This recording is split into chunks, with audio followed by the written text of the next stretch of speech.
चित लावून त्रिकुटावरी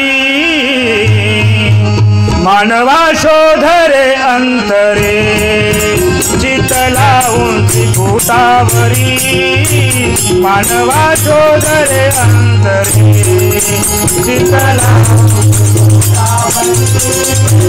मानवा शोधरे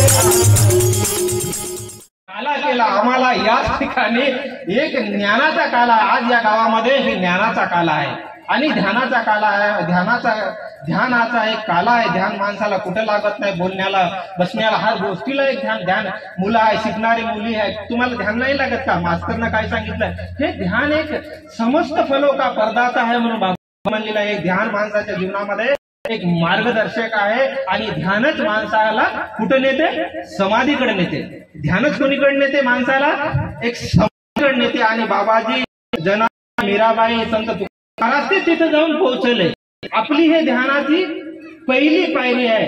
आपली ही पहिली पायरी आहे आणि हेच आम्हाला हळूहळू हळूहळू आम्ही जर या करीत गेलं 5 मिनिट 10 मिनिट. आणि ध्यान असं आहे ना, हे कोणी करू शकते, लहान मोठा गरीब कुणी बी करू शकते. याच्यामध्ये ध्यानाला काही नाही. पाठ संध्याकाळी याला काय लागते? काय पैसे लागते का? हरी नाम घे फुकाचे, जप मानवा तू यावाचे, तूट दिल बंद सारे भाऊ पास या जीवनाचे. म्हणले काही लागते म्हणले का? ईश्वराला काही देऊ शकते का? काय आहे आमच्याकडे द्यायला? सर्व काही त्याचंच आहे ना. आम्ही देऊ शकतो काय? पाणी त्याचं, फूल त्याचं, पृथ्वी त्याची, जल त्याचं, हवा त्याची. आमच्याकडे द्यायचं काय? श्री देव भावाचा भुकेला हाच दुष्काळ तयाला. देवाला काय लागते? देव भावाचा भुकेला हाच दुष्काळ तयाला. दुसरं काही लागत नाही. आणि बाबाजीने सांगितलं बस 5 मिनिट 10 मिनिट तुम्ही ध्यान करा.